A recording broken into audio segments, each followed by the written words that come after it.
Pierre Nevou, prof d'espagnol en classe préparatoire au lycée Faidherbe à Lille, et j'ai fait une thèse sur le siècle d'or espagnol. Cette thèse avait un titre perfectible qui était Le roman espagnol et l'Europe au XVIIe siècle, regard sur le réel et projet fictionnel. Et je l'ai soutenu en 2012 à l'université Paris-Sorbonne sous la direction de Mercedes Blanco. Alors pourquoi tu dis d'entrée avec un petit air un peu piteux, bon, avec un titre perfectible? Parce qu'il n'est pas du tout transparent. J'avais essayé de trouver en ancien cagneux un titre qui permette de suggérer les différentes lectures possibles, dans les différents sens possibles, mais ça mérite une exégèse, ce qui n'est pas le mieux pour un titre. Oh, c'est difficile les titres de thèse, hein. Ouais. Bon. Alors cette thèse, est-ce que elle a été l'aboutissement d'un parcours traditionnel, les classes préparatoires, une licence, une maîtrise, un DEA, ou est-ce que tu as un parcours plus singulier? Non, c'est un parcours très, très classique, dans le cadre français du moins. Donc on a fait classe préparatoire, l'agrégation, puis la thèse, avec un passage à l'ENS Lyon aussi. Et donc, c'est éventuellement après la thèse que j'ai un peu bifurqué, mais en amont, non, c'était classique. Tu avais fait tes mémoires de... Alors, je crois que ça s'appelait déjà, ça s'appelait encore la maîtrise et de l'EDEA. Sur quoi portaient-ils ces mémoires?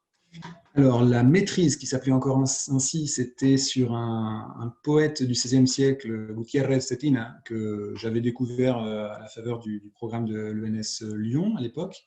Comme je connaissais pas grand-chose dans l'absolu, mais que ça m'avait plu, j'avais eu envie de continuer à creuser la question. Et en DEA, qui s'appelait pour le coup cette fois-ci, commençait maintenant Master 2, ça avait changé pile à ce moment-là.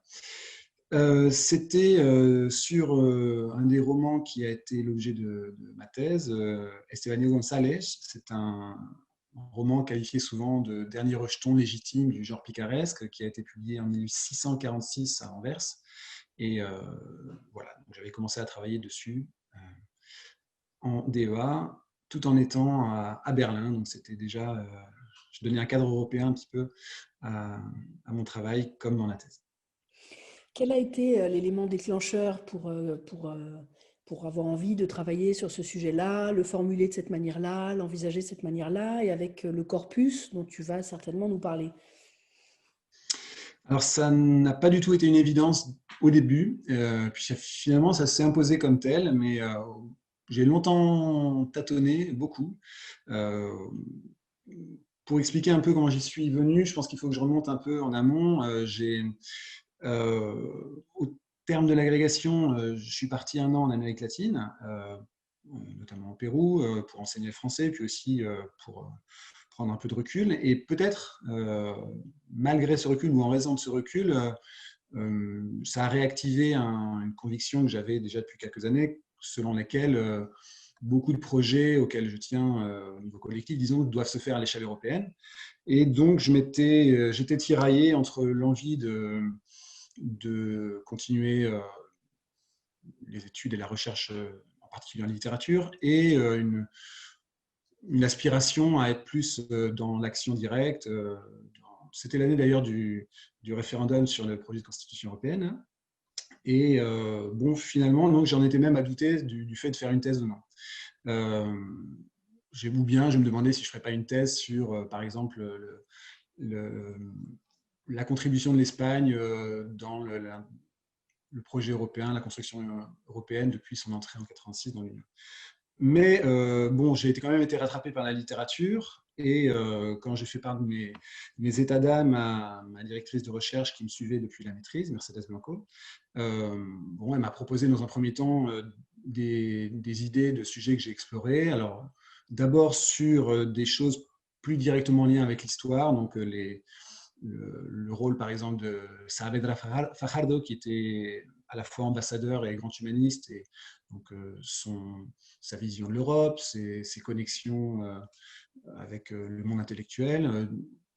Une autre piste était d'analyser un peu les réseaux d'humanistes, notamment tacitistes, au XVIIe siècle, et pareil, réfléchir un peu à ce qui pouvait être une république des lettres internationale à l'époque. Puis bon, je n'y retrouvais pas vraiment mon compte, la littérature me manquait trop, et finalement, donc, alors que j'étais à Berlin, en plein doute, en année de master, il y a eu une conversation téléphonique décisive dans le couloir de notre colocation, sous les yeux de notre colocataire hirsute qui passait d'un côté à l'autre du couloir, où finalement, après m'avoir écouté pendant peut-être 3/4 d'heure, Mercedes Blanco m'a dit, bon, finalement, si on récapitule, vous êtes intéressé par l'Europe, mais vous voulez continuer à faire de la littérature, alors pourquoi est-ce que vous ne travailleriez pas sur la représentation de l'Europe dans des romans espagnols du XVIIe? Et de fait, en fait, je tournais autour de ça depuis longtemps, et j'avais même commencé à travailler sur un de ces romans qui ont pour cadre l'espace géographique, et c'est comme ça que je suis arrivé dedans, sachant que c'est relativement rare que des romans espagnols, paradoxalement, se soient ouverts à autre chose que l'espace familier qui était l'Espagne, l'Italie, et éventuellement le pourtour méditerranéen, avec les aventures barbaresques, par exemple, du tel ou tel personnage. Lorsqu'il s'écarte de cet espace proche, familier, en fait, c'est presque exclusivement vers l'Europe et non vers l'Amérique, par exemple, vers l'Asie, vers l'Afrique. Et c'était assez un objet de problème, enfin de réflexion. Et en creusant, ça m'a amené à essayer de développer un petit peu une réflexion autour de pourquoi, lorsque certains romans espagnols s'ouvrent à un espace plus large, c'est vers l'Europe spécifiquement, qu'est-ce que ça pouvait signifier d'un point de vue littéraire, et aussi d'un point de vue de l'interaction avec l'actualité, avec l'histoire immédiate, etc. Et alors ton corpus, est-ce que tu peux nous en parler un petit peu? Oui, alors il est centré autour de 3 textes qui sont le Persiles de Cervantes, l'Esteban y González dont je parlais, qui était pendant longtemps considéré comme une œuvre d'un auteur anonyme. C'est présenté comme une autobiographie, celle d'un bouffon, d'un grand noble Piccolomini, un des responsables militaires de l'Espagne dans les Provinces-Unies. On sait depuis peu que c'est probablement un texte rédigé par un plumitif appelé Gabriel de la Vega. Et puis le troisième grand texte, c'est le Criticón de Gracián. Donc 3 textes qui couvrent une période de 40 ans, de 1617 à 57 pour la troisième partie du Criticón. Et puis autour de ça, j'ai étudié de plus ou moins près un corpus plus large. Alors vraiment, je me suis servi de 10-15 œuvres d'assez près, puis de façon beaucoup plus distante et assumée comme telle, avec des lectures de seconde main parfois, et parfois même exclusivement, un corpus de 80 textes à peu près, pour avoir une idée, une statistique, un peu dans l'esprit de Franco Moretti, l'italien qui a fait notamment l'atlas du roman européen au XIXe siècle. L'idée que on n'est pas obligé de lire les textes toujours de près pour en tirer des informations utiles, et que parfois même être tributaire des études et des lectures de tiers oblige à ne pas imposer au texte ce qu'on a envie d'y trouver, mais de prendre les faits tels quels. Et donc ça m'a permis d'avoir des données d'un ordre statistique à peu près disons, pour savoir à quelle fréquence des romans espagnols, depuis le 1500 à peu près jusqu'à 1700, occupaient tel ou tel territoire. Enfin, placer leur action dans l'Espagne uniquement, ou alors s'en écarter, et vers où, vers quel pays, vers quelle géographie précisément.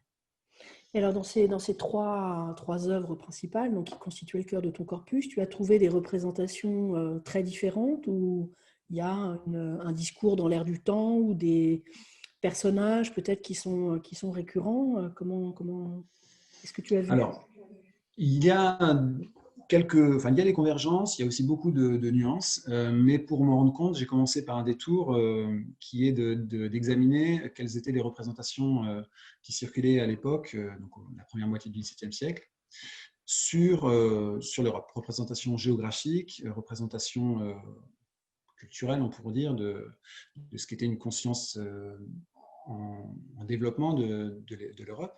Donc, j'ai consulté beaucoup d'atlas, de cosmographie, de cartes, pour tout ce qui est littérature géographique.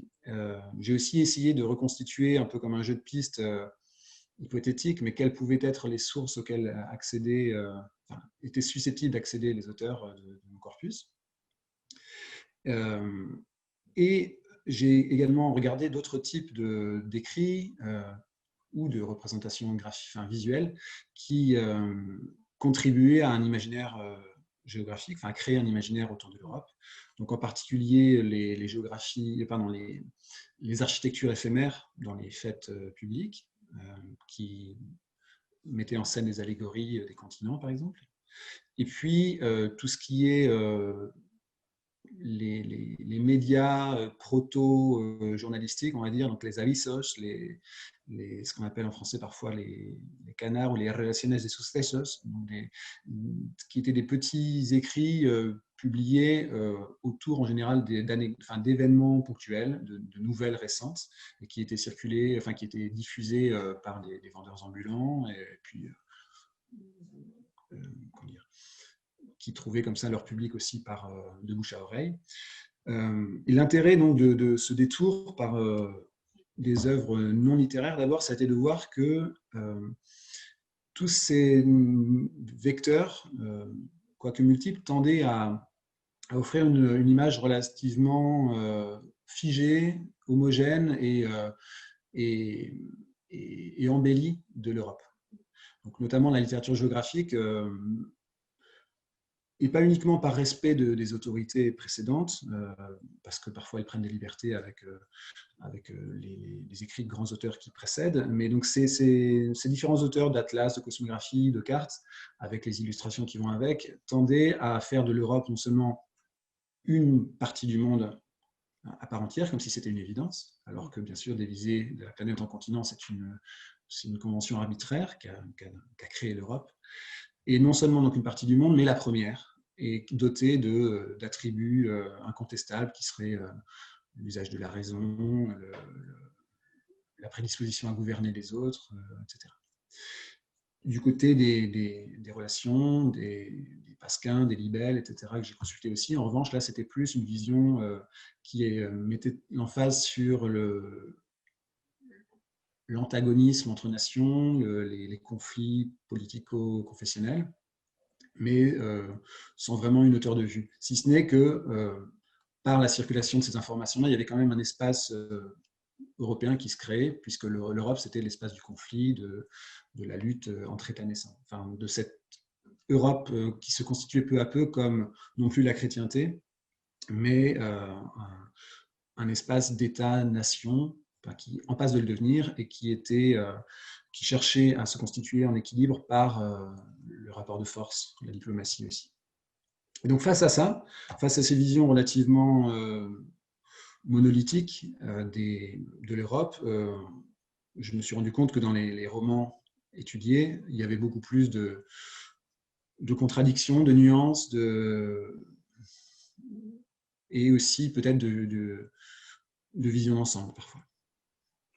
Et du coup, qu'est-ce que tu as voulu démontrer dans ta thèse? Quelle est la thèse de ta thèse? Que la littérature sait s'affranchir d'une représentation mimétique de la réalité, en particulier des discours politiques, etc., qui peuvent en émaner? Ou quelle place en particulier tu as fait à l'écriture, à la mise en forme? Tu sais bien, moi je suis très formaliste. Donc, oui, je n'en ai pas encore parlé, mais en fait, presque autant que...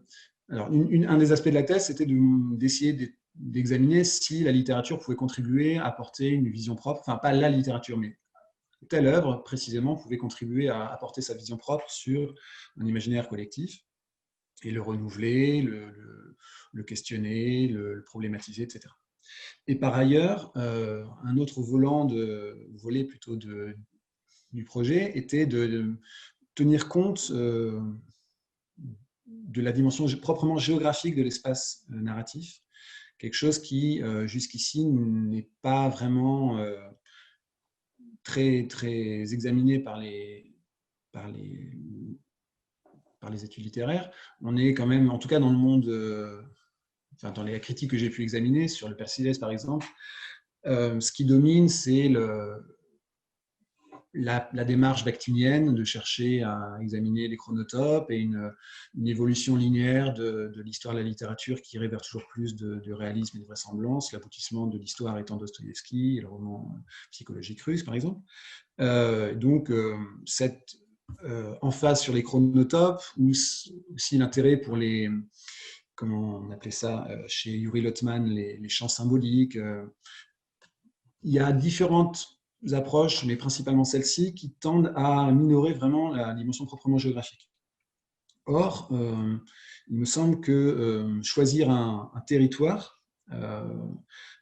est vraiment inséparable d'un projet littéraire propre et d'une esthétique même spécifique. Je m'en suis rendu compte, par exemple, en voyant que pour chaque sous-genre de la littérature espagnole du siècle d'or, enfin de la prose narrative du siècle d'or, il y avait un territoire presque chasse gardée. Donc dans la picaresque, par exemple, c'est l'espace urbain, principalement de la Castille, et puis après ça s'étend un petit peu. Dans la pastorale, là encore, c'est un espace très péninsulaire, mais rural, qui permet de mettre à distance le monde courtisan, le questionner, le sublimer, etc. Le roman chevaleresque, lui, se place à une échelle continentale, voire cosmographique, qui permet d'embrasser des enjeux épiques, donc aussi des dimensions politiques, et notamment la confrontation avec l'Empire ottoman, qu'on a dans l'Amadis de Gaulle, par exemple, ou Tirant Leblanc, qui vont se frotter aux confins de l'Europe vers Byzance, Constantinople, avec l'altérité radicale des musulmans.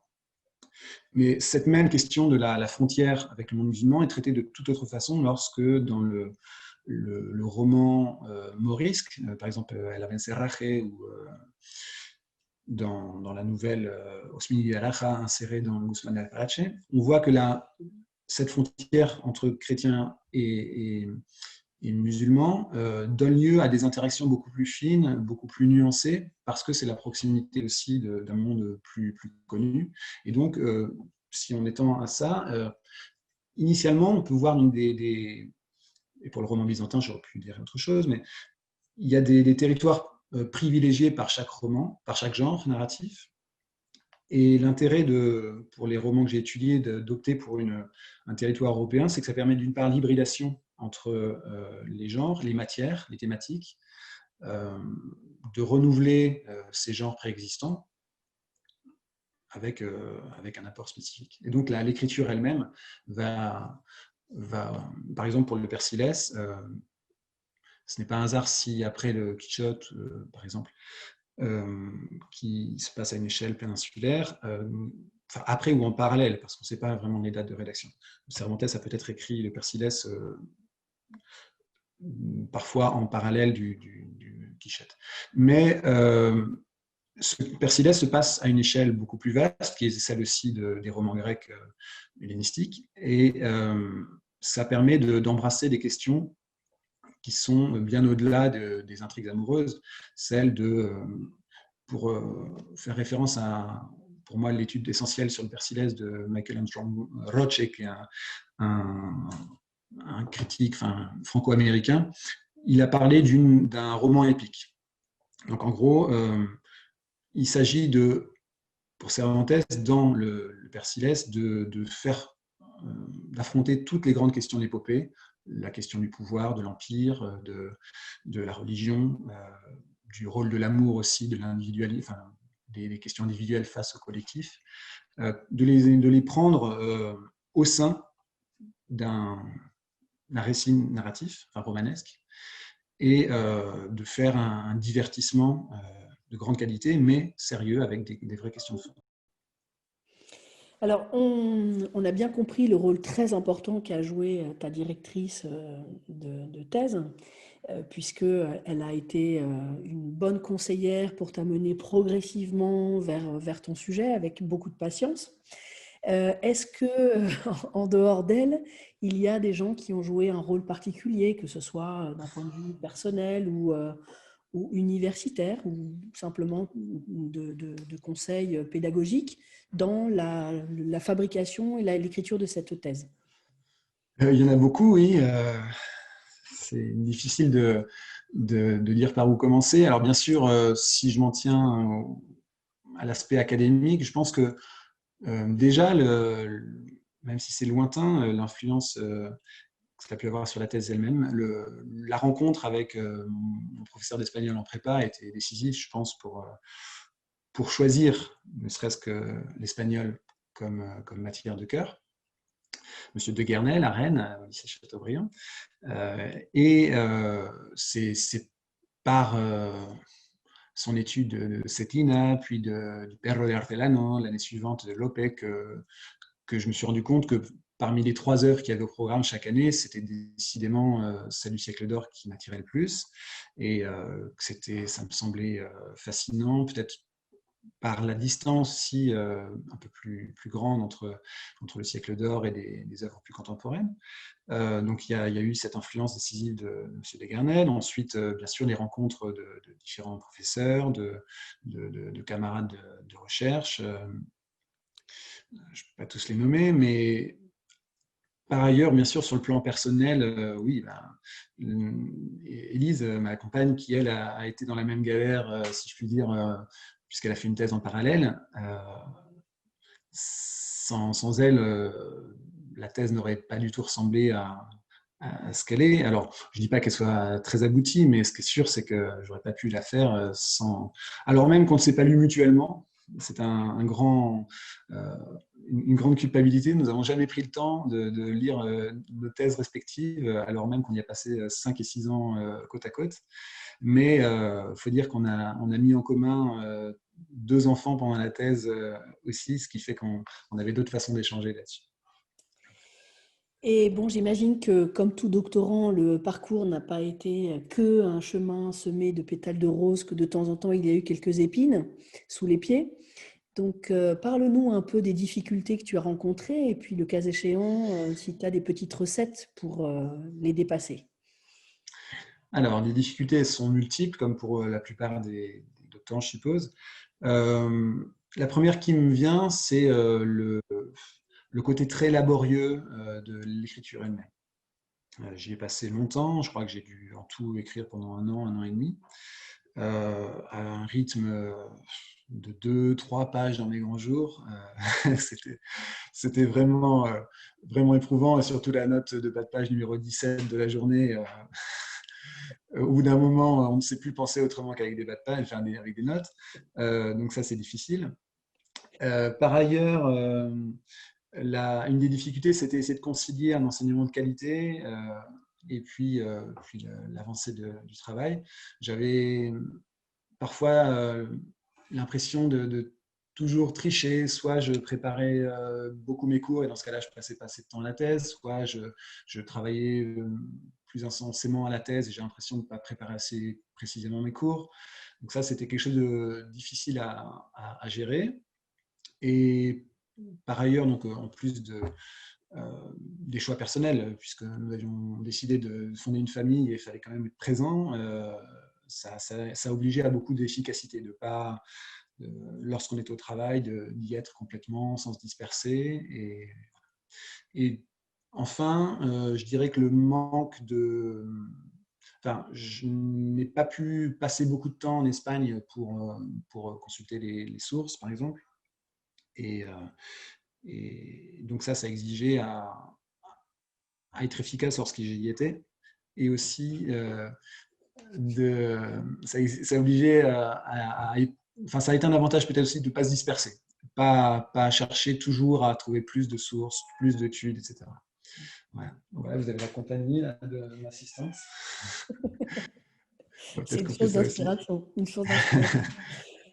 Alors, Donc, pour les conseils, alors par contre, des conseils, si tu nous en demandais, j'en ai pas beaucoup parce que je ne pense pas être enfin, mieux placé que d'autres pour en donner, mais peut-être donner comme conseil de choisir un sujet qui vraiment fasse envie, vraiment motive. Peut-être un sujet plus circonscrit, plus faisable que le mien, parce que s'engager pour 5 ans, 6 ans dans des circonstances de plus en plus difficiles pour les doctorants, c'est quand même un sacré défi. Donc peut-être essayer de formaliser, de penser un sujet qui puisse être réalisé correctement dans un temps plus court.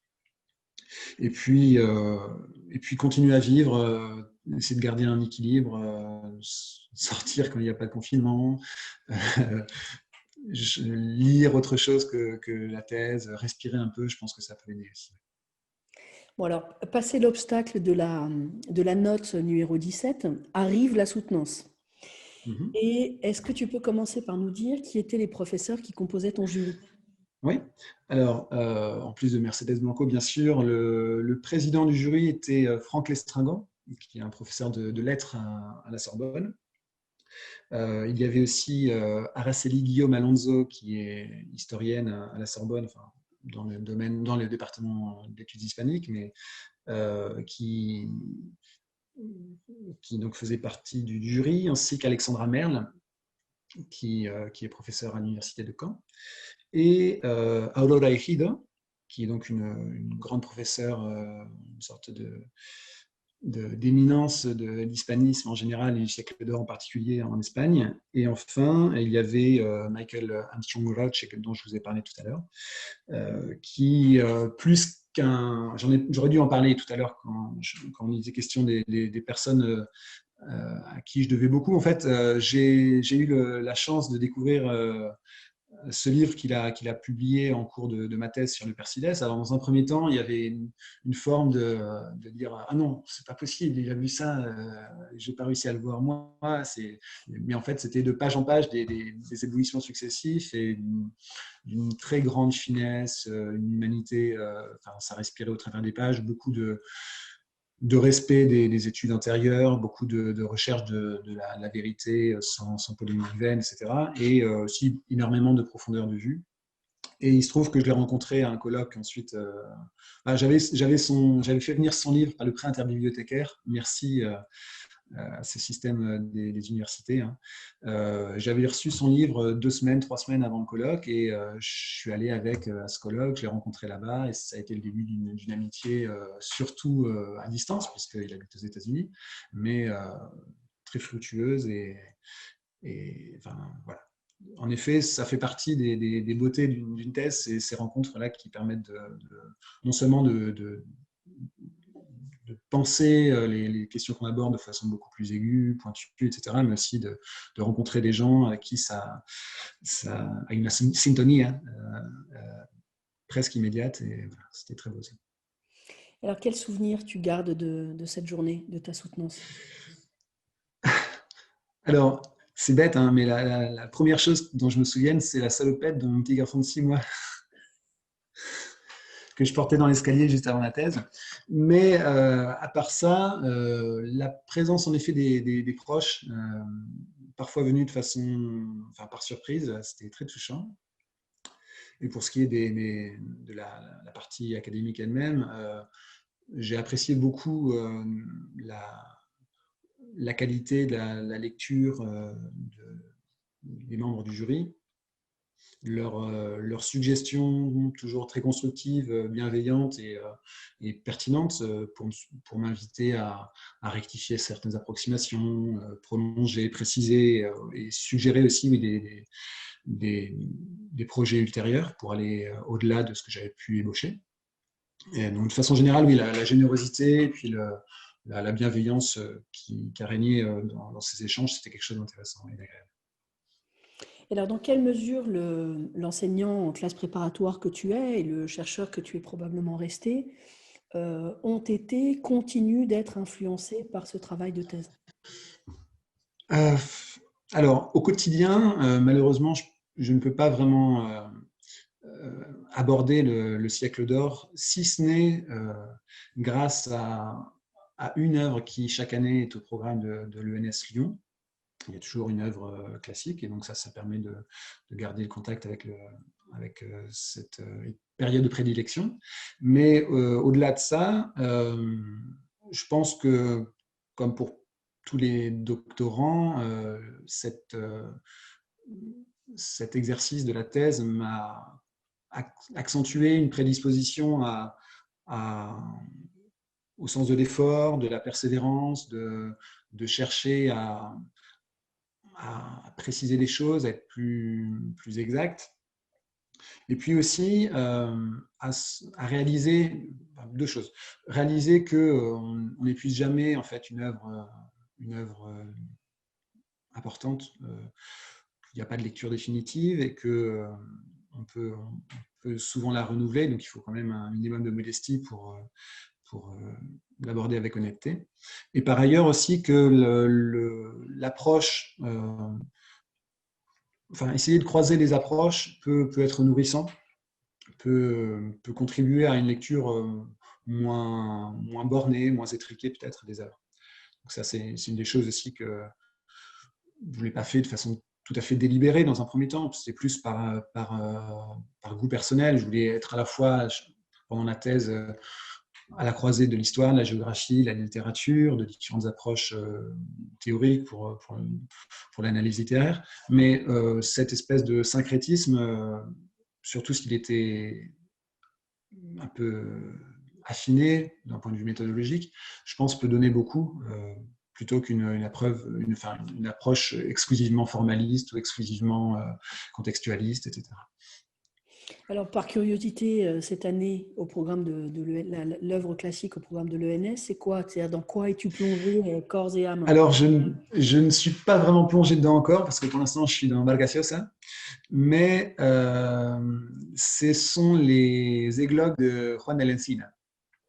Bon. Donc, c'est pour des jeunes de 19 ans, 20 ans qui n'ont jamais lu un texte classique, c'est relativement exigeant parce que ça leur demande notamment de se frotter à un texte en vers de la fin du 15e, début du 16e siècle avec une langue, un état de la langue très distant de la langue contemporaine qu'ils ne maîtrisent pas tout à fait encore. Donc, ça fait de beaux défis. On va voir, je vais l'aborder dans une prochaine partie de l'année. Donc, je vois que tu as commencé par les amadouer avec le Voilà. brave Vargas Llosa. Très bien. Bon, est-ce que tu as relu ta thèse? J'ai relu quelques morceaux par-ci par-là pour préparer cet échange-là, mais non, je ne l'ai jamais relu en entier. Je l'ai à Alors peine là, écrite déjà. alors, alors ça, c'est la question que je pose en particulier à ceux qui disent qu'ils ne l'ont pas relu, pour savoir un peu quel statut elle a chez toi. Elle est où physiquement ta tête quand elle n'est pas sur la table de ta cuisine là? Elle est Alors, au fin fond depuis, d'une cave, dans un puits, elle est dans ton bureau, encadrée avec un beau petit cadre doré. Où est-elle? depuis que tu m'as contacté, je l'avais redescendue sur mon bureau. Je l'ai ouverte 2 ou 3 fois depuis. Mais sinon, elle était dans un beau carton dans la salle de jeu. Bah, il y a tout un symbole là dans la salle de jeu, Voilà. c'est très bien. C'est sa place. Pour finir, est-ce que tu peux nous lire la première phrase de ta thèse, nous en faire un commentaire et si tu es plus inspiré par une autre ensuite, tu as tout à fait la liberté de nous la lire aussi. Oui. Alors,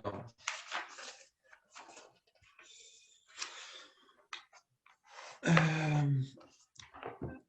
ça commence ainsi, donc présentation du sujet. Cette thèse a pour objet la représentation de l'Europe dans les romans espagnols du XVIIe siècle, et plus spécialement dans 3 d'entre eux, Los Trabajos de Persiles y Sigismund, la Historia Septentrional, 1617, le roman grec posthume de Miguel de Cervantes, La vida y hechos de Estrabón González, Hombre de buen humor, compuesto por él mismo, de 1646, récit parfois présenté comme le dernier rejeton légitime de la lignée picaresque et récemment attribué à un certain Gabriel de la Vega. Et enfin, L'inclassable Cleiticon, 1651-57 de Baltasar Gracián. Voilà, donc c'est très factuel, très C'est informatif. informatif. Tu veux nous Et à lire la la fin, fin? donc voilà, c'est peut-être un peu plus parlant. J'ai avancé un petit peu entre les pages 5 et 596. Euh,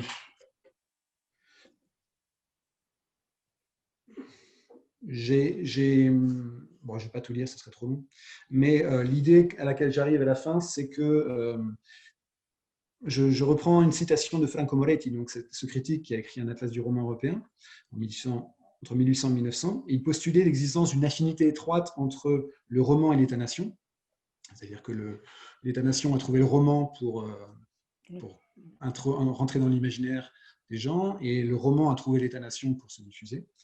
Et je disais donc, pour finir, que sans discuter cette thèse, étayée quantitativement pour le XIXe siècle, il m'a paru utile de rappeler que des romans voyageurs se sont parfois ouverts à de plus vastes horizons. Quoique minoritaires dès l'avènement des États-nations, ces textes pouvaient désenclaver l'imaginaire, explorer des problèmes politiques, religieux, sociaux et littéraires dépassant les frontières d'un pays. Si le roman est souvent présenté comme une invention de l'Europe, dire cette Europe est donc l'une des voies par lesquelles s'est inventé le roman. C'est une bonne conclusion, pour le coup. Disons, où tu t'investis davantage que dans ta Oui, bien première sûr, oui. phrase présentative. Oui, oui. Bon, je te remercie beaucoup d'avoir participé à ce projet et je te souhaite longue vie au sein de ta belle classe préparatoire. Merci.